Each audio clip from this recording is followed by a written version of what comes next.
नमस्कार दोस्तों, जय श्री राम, जय बागेश्वर धाम सरकार।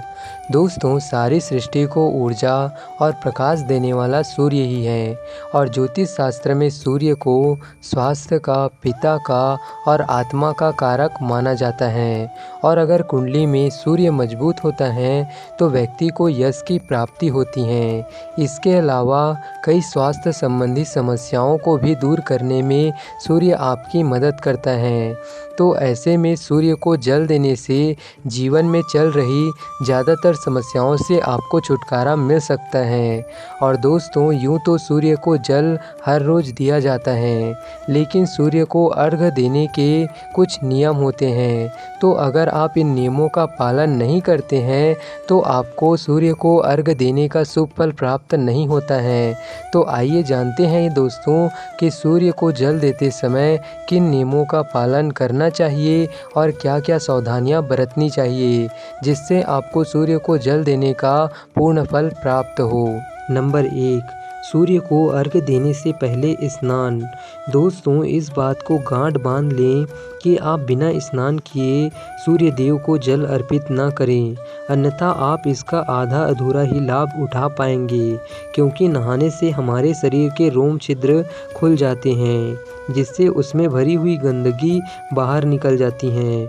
और जब सुबह के समय जो सूर्य की किरणें हमारे शरीर पर पड़ती हैं तो वे हमारे शरीर के असंख्य रोम छिद्रों के द्वारा अवशोषित कर ली जाती हैं, जिससे हमारे शरीर को स्वास्थ्य और बल प्राप्त होता है।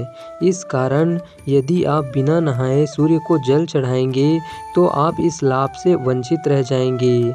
इसलिए आप बिना नहाए सूर्य को जल बिल्कुल भी न चढ़ाएं। नंबर 2, सूर्य को जल हमेशा तांबे के बर्तन में ही दें। दोस्तों, कुछ लोग अपने घर के किसी भी बर्तन में सूर्य देव को जल अर्पित कर देते हैं, लेकिन विधि के अनुसार यह सही नहीं होता है। सूर्य देव को अर्घ्य हमेशा तांबे के बर्तन में ही दिया जाना चाहिए, तभी हमें इस प्रक्रिया का संपूर्ण लाभ मिल सकेगा। इसलिए आप आगे से इस बात का ध्यान रखें। नंबर 3, सूर्य भगवान को जल में क्या डालकर चढ़ाएं। दोस्तों, आप तांबे के लोटे में शुद्ध जल के साथ साथ कुछ और चीज़ें भी इसमें डालकर सूर्य भगवान को चढ़ा सकते हैं। इस प्रक्रिया का सर्वाधिक लाभ उठाने के लिए वह धार्मिक दृष्टि से भी इस जल में कुमकुम, चावल के कुछ दाने व पुष्प डाल सकते हैं।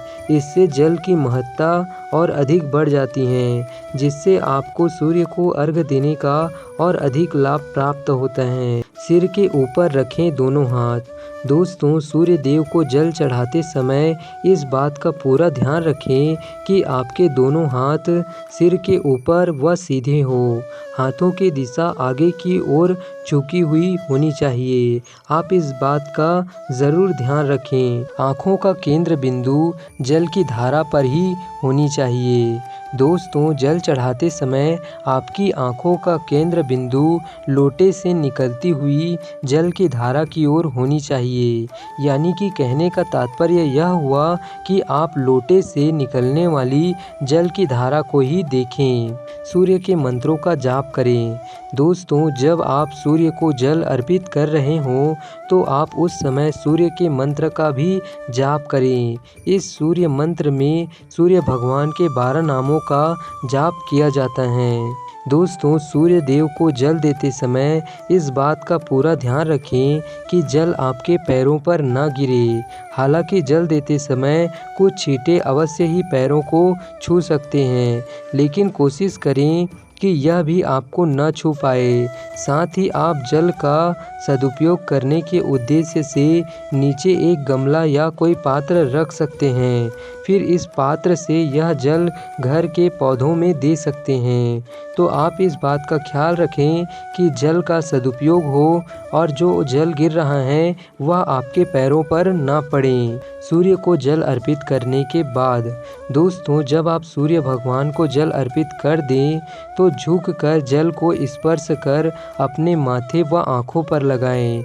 जो ज़मीन पर गिरी हुई या आप जिस भी पात्र में उस जल को गिरा रहे हैं, उस पात्र में गिरे हुए उस जल को अपनी आँखों में और अपने माथे पर लगाएं।